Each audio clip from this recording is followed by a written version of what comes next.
کہ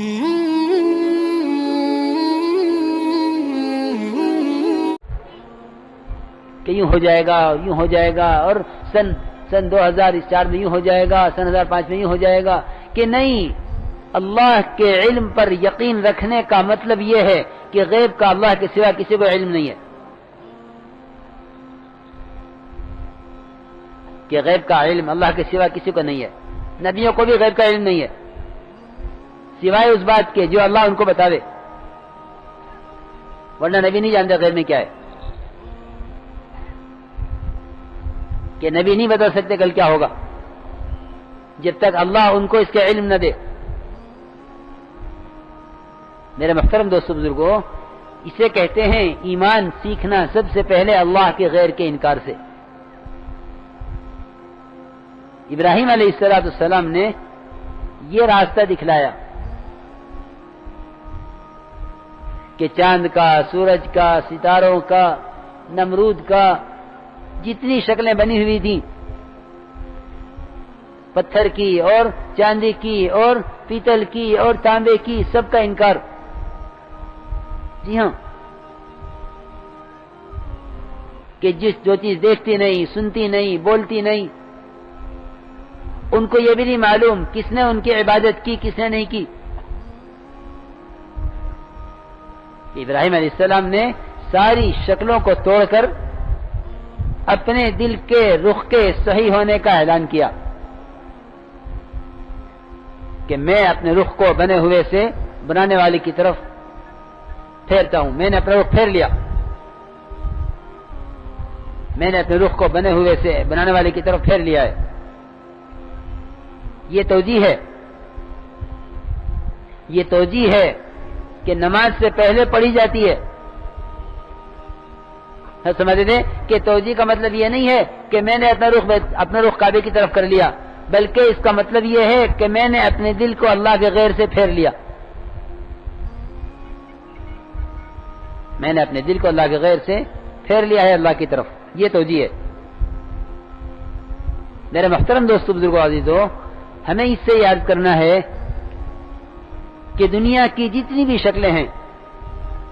زمین ہے، آسمان ہے، چاند ہے، سورج ہے، ستارے ہیں، پہاڑ ہیں، دریا ہیں، درخت ہے، شجر ہے، حجر ہے، جو بھی کچھ ہے، اور اس سب میں جو کچھ ہو رہا ہے، اس سب میں جتنے تغیرات ہیں، جتنے حوادثات ہیں، جتنے عجائبات ہیں، یہ سب کا سب صرف محض اللہ کے تعارف کے لیے ہے، یہ محض اللہ کو پہچاننے کے لیے ہے۔ اللہ نے اپنی پہچان اور اپنی قدرت کا تعارف کرانے کے لیے یہ سارا دنیا کا گورکھ دھندا بنایا ہے،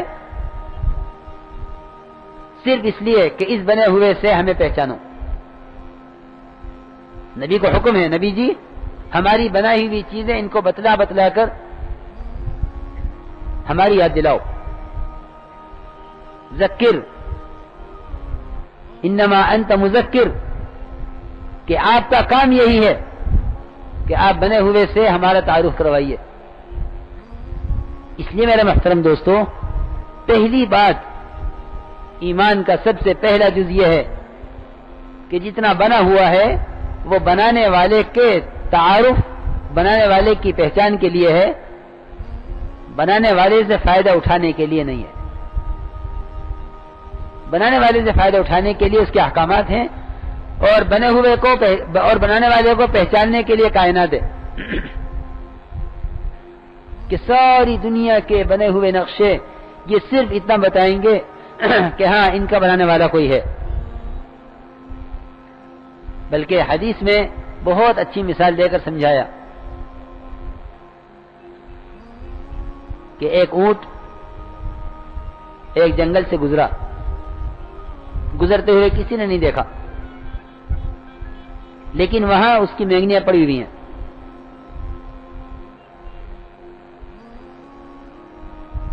یعنی انتہائی بے عقل آدمی، ناسمجھ، وہ بھی دیکھ کر یہ کہہ دے گا کہ یہاں سے اونٹ گزرا ہے، یہاں سے اونٹ گزرا ہے، حالانکہ اس نے اونٹ کو گزرتے ہوئے نہیں دیکھا۔ تو حدیث میں اللہ کے تعارف کو، اللہ کو سمجھنے کے لیے اتنی آسان مثال دی ہے کہ بنانے والے کو سمجھنے کے لیے اتنی آسان مثال دی ہے کہ جب یہ جنگل میں پڑی ہوئی میگنی بتا رہی ہے کہ یہاں سے اونٹ گزرا ہے، اور ہر کم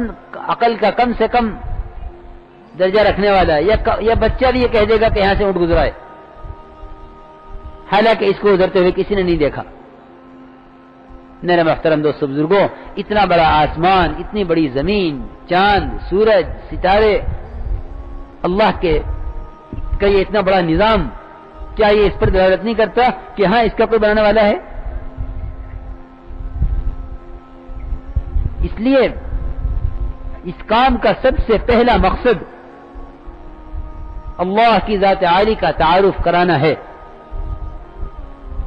میں یہ بات اس لیے عرض کر رہا کہ ہماری روزانہ کی ملاقاتیں، گشت، بیانات، مذاکرے، اجتماعی، انفرادی،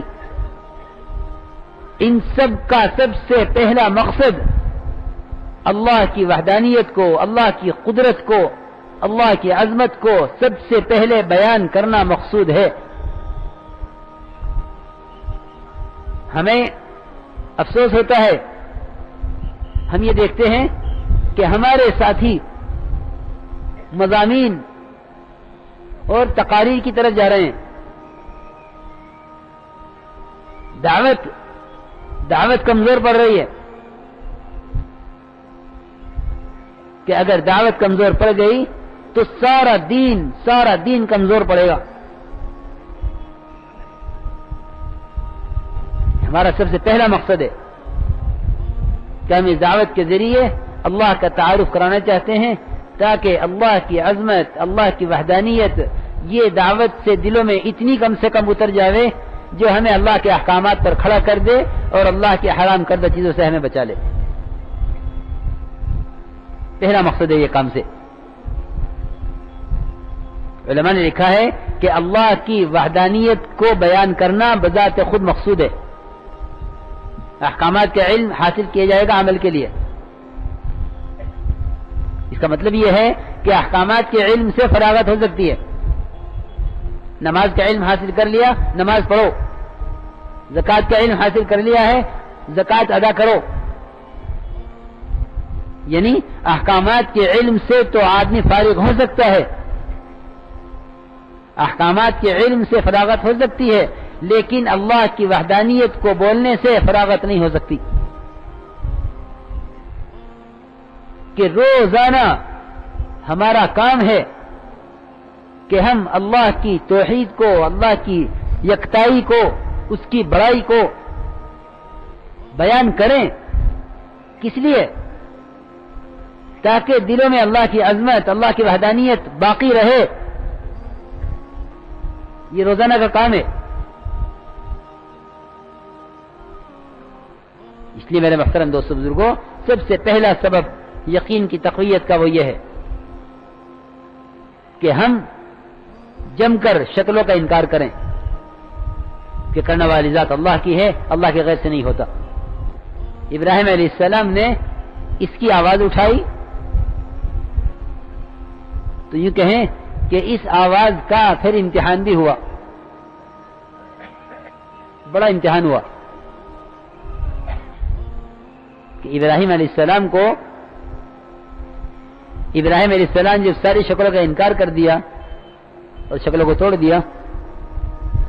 تو ابراہیم علیہ السلام کو جلانے کے لیے ایسی آگ تیار کی گئی جس میں ابراہیم علیہ السلام کو ڈالنا بھی مشکل تھا، اتنا آگ کا پھیلاؤ تھا کہ ابراہیم علیہ السلام کو اس کے درمیان میں ڈالنا مشکل، اور آگ کی اتنی بلندی تھی کہ اوپر سے کسی پرندے کا گزرنا مشکل۔ اس آگ میں ابراہیم علیہ السلام کو ڈالا گیا اور ڈالنے کے لیے ان کو منجنیق میں بٹھایا گیا، توپ میں جس سے پتھر پھینکتے ہیں، کہ تاکہ یہ توپ ابراہیم علیہ السلام کو بالکل آگ کے درمیان میں پھینکے۔